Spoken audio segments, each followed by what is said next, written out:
Are we rolling? We're back, baby. What does that mean? I've never left. All right, as the title suggests, this is a video about the state of magic as I see it in 2022. A few things to talk about. First off, this video has been long overdue. As a lot of you know, in a recent post, I went to FISM, which is like the Olympics of magic, and filmed this super long video. And I had, dude, you guys, like, just a lot of the comments really hit home with me and told me how inspired they were by the video. The fact that I was inspired, Inspireception happened, and it really hit home. I wasn't kidding when I said I definitely want to do magic again on this channel. And I mean performing, I mean teaching, I mean all the stuff. Before I get into doing any of that, I want to talk about how I feel about magic right now and why I think it's important to come back and do magic on this channel, all right? I know a lot of you are out there and you have your own reasons why I should come back and do magic on this channel, but with all due respect, those reasons don't matter to me. I have to want this, right? Does that make sense? So, I put out a poll recently on my YouTube channel, okay? I said, quote unquote, I've seen a magic trick up close in person, and then yes or no. 51,000 votes, and 42% of you voted no. 42% of the people who saw this post have never seen a magic trick up close in person. If that stat doesn't blow your mind, it should. It blew my mind. Well, I kind of knew this already, but it blows magicians' minds. And this is something I really want to talk about. This ties into why I'm coming back. I firmly believe that magic is in its infancy. As crazy as that sounds, because it's been around for hundreds of years, and talk to any elitist magic scholar on any stupid Facebook forum, they will tell you the opposite. They will say the golden age of magic is behind us and now it's all this trash internet, YouTube, TikTok BS we keep seeing. And this is me telling them they are dead wrong and that their ideas are very archaic. And I'm going to explain why. Bear with me. That post that I put up, arguably, that post has reached the most people with that question than any magician who's ever asked that question in history. Arguably. All right?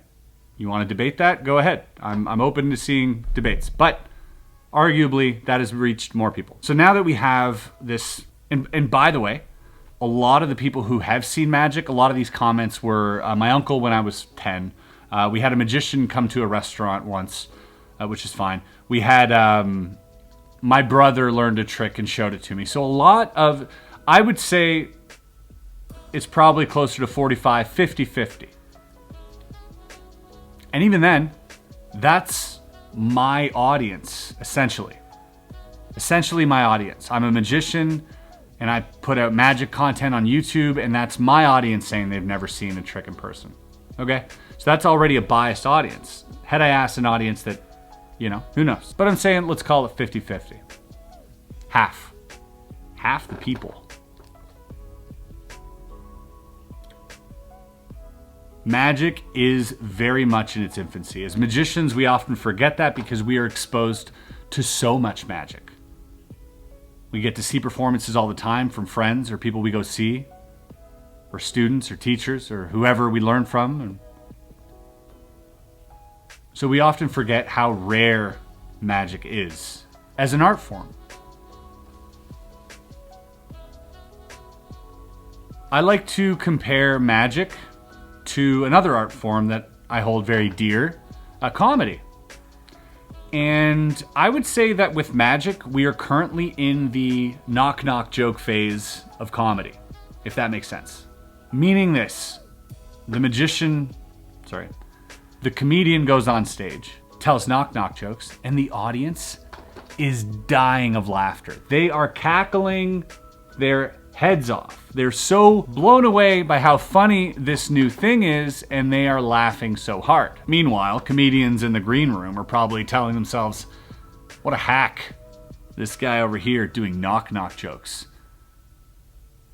Meanwhile, the audience has never heard a knock-knock joke. Can you blame them for loving it? You see where I'm going with this? Audiences have not been exposed to enough magic. That's plain and simple. And when I mean exposed to magic, I don't only mean to the effects, I mean to methods as well. I mean to everything. I mean to the art form of magic, which includes creating, which includes the process of thinking about magic psychologically and creating things with your hands, practice and all that stuff. I think that is part of our art form. It's part of why we love it. Why shouldn't we share that, right? Why shouldn't we share that with the world? 50%. The only way for magic to grow as an art form, okay? I'm not saying the only way, okay. Let's put something to bed here. There are magicians right now, probably even watching this video, and you're saying, Chris, how dare you teach things, right? I'm going backwards in time a little bit here, but I've been dealing with this even recently. Exposing magic to the masses, diluting our art. First of all, what are you afraid of? Right? What are you afraid of? People will think you're not special? Right? That's beside the point. People need to see every facet of our art form to fully appreciate it the way we appreciate it as artists, as magicians. They need to see all sides. Now again, for the elitists watching this and the guardians of the old dusty books, you're probably saying to yourself, well, if we give them all the methods, then they'll know everything and magic will be dead and we can't fool them and I won't be loved. But to that I say you're dead wrong, because I just went to a magic convention. I've been doing magic for close to 20 years and I've never been fooled so hard in my life. This coming from a guy who knows lots of methods, who knows lots about magic, read a lot of magic books, watched a lot of DVDs, saw a lot of magicians. I have a wealth of magic knowledge compared to most, and yet, I stood there astonished, bewildered, in awe, with an absolute feeling of wonder. How can, by your definition, how can that even be possible? It shouldn't. It shouldn't be possible to fool me. It shouldn't be possible to amaze me. And yet, clearly, it did. So you've got no argument there. So what's the other argument? What are you really afraid of? Are you afraid that you won't be invited to parties?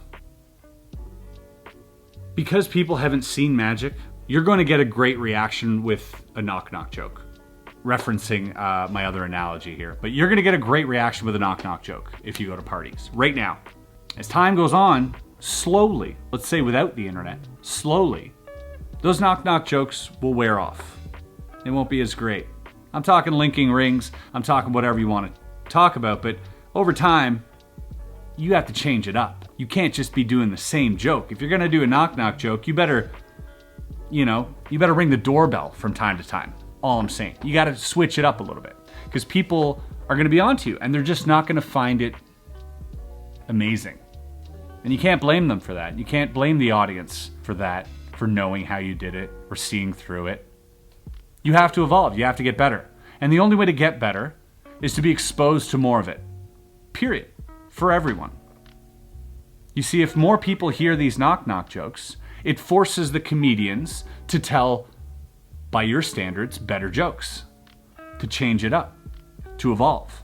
To step it up, you know? Make magic that fools. Make magic that makes me question reality. As a magician. If magic is dead, the people who are posting online aren't to blame. It's the people who aren't. Plain and simple. I think everyone should be posting about magic because I love it so much. I think everyone should be posting about it. Even if you're bad, even if you're good, even if your camera quality isn't great, even if you flash, I think that it's important for everyone to understand that magic is a craft and an art form. And it's up to you, the magician, to take that to the next level, to be creative with it, not just perform something out of the box. You can do that, and sure, people will still be amazed, but one day they won't, especially at the speed and at the rate at which magic is being spread right now. It will stop being amazing, and you can already see that in a lot of videos. If you read the comments, I know how you did this or that or that. And the only reason they're talking in that way is because the video is issued out as a challenge. Sort of, can I fool you? Watch the card, nothing's in my hand. And it doesn't become about anything else. There's no art there. There's no art. There's no artistic direction. There's no artistic creativity. It's all about showing you something to fool you, or an illusion or something cool or whatever. And I'm guilty of the same. But don't get mad when people see through it or don't like it. People are growing wiser. Like I said, especially with the rate at which magic is growing. But it's not growing fast enough for my liking. I think people should be exposed to more magic. I think 20, 30 years down the line, people who go to magic shows will be able to discern good magic from bad magic. And I think they have the right to know the difference. And by keeping secrets from them, methods, just keeping them out of the loop, well, you're essentially depriving them of enjoying the art form the way that you enjoy it. They should be able to choose. There's the old quote that a lot of people say, that magic is the willing suspension of disbelief, meaning you suspend your disbelief, like, and I've heard magicians talk about this on TikTok, and it's so cringe to me to say that, well, why don't you just suspend your disbelief and stop trying to look at how I did it and just enjoy the art? And it's not art if they can't enjoy it like that. It's just, you're not doing your job. Teller added, magic is the unwilling suspension of disbelief, meaning you're forcing them to suspend their disbelief because they have no explanation for what's happening and nothing left to observe or explain, so they just kind of let it go. And in a fooling someone context, that works. But I don't think magic is about fooling people. My definition of magic is very simple. Magic is the first time you experience something. Whether it's a soap bubble, a roller coaster, or a card trick. Magic is the first time. And that happens a lot in today's day and age, especially when 50% of people haven't seen magic up close. So that'll be real magic to them when you perform that, which is why magic is so rare and precious and amazing. However, one day, everyone will have seen magic. There's one magician for 1,000, maybe 10,000 comedians right now. Eventually, that number will grow, and more people will be subjected to magic. And when that happens, something really beautiful happens. You can still be amazed and astonished by magic, even if you know how things are done. This guy right here. And I was sitting with a whole bunch of other magicians who've been doing it for 10, 20, 30 years, who were equally as astonished as I was. Because when you know more about magic, you begin to develop an artistic sort of palette. You begin to refine your taste for magic. The more information you have, the pickier you can be about it. The more beautiful the art form becomes, because it's like chipping away at a stone and eventually getting a statue. You're figuring out what this is. You're seeing it for the first time in its most complex and yet at the same time beautiful state. You get to appreciate it knowing all the variables.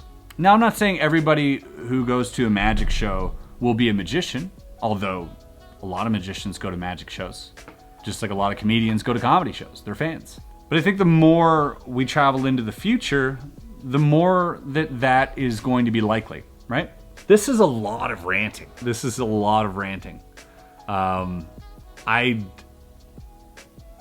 It's just something I had to talk about. Something that I've given a lot of thought on in the last few years, but especially in the last couple weeks.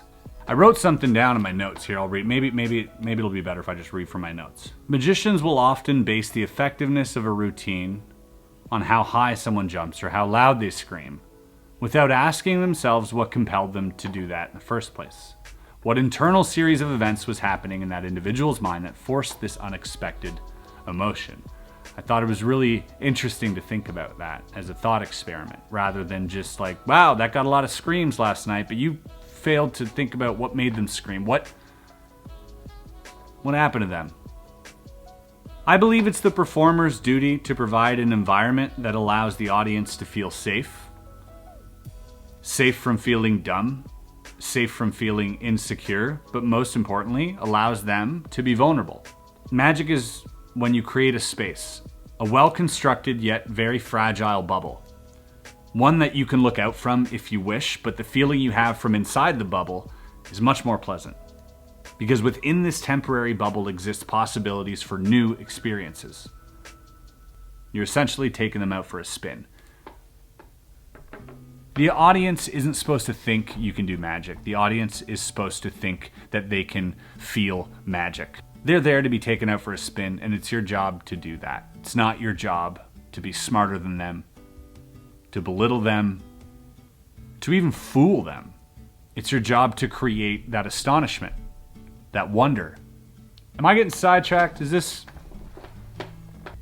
Okay, I've ranted long enough. I know. I just wanted to get that off my chest. All this to say that I will be doing some tutorials coming up. I have a lot of things I want to teach. I have a lot of things that I've been working on, some effects, some routines, some sleights, some thoughts, as well as some other projects which just live in the realm of wonder. We'll put it that way. Still uploading puzzle stuff because I do believe that puzzles are adjacent. I like the methods behind puzzles. We'll mark this as like a turning point of my content, all right? And I don't care about views. That's not true. That's a lie. I definitely care about views. But I care about making these videos more than I care about views. So, hope you guys stick around. Thanks for watching this video. If you watch it in its entirety, really appreciate it. It's a one-sided conversation, so if you have your own thoughts, I'd really appreciate it if you left them down below in the comments so I can at least get your take on it. But this is coming from 20 years of thinking about this. And I'd say those first 12 were, I'd say I disagree with almost everything I thought of in the first 12 years of Magic. That's crazy. That's crazy. I thought I had it figured out. I remember being, sorry, I know I'm still ranting, but it feels good. I remember being like, my glass is full. I know so much about magic, to seeing some magic being performed by someone and realizing that I knew nothing, that my glass was empty. And that's when I started understanding magic a little bit more. And I expect to have this same revelation perhaps in another 10 years, but who knows. Anyways, that's it for me. Thanks for watching. We'll see you. Bye.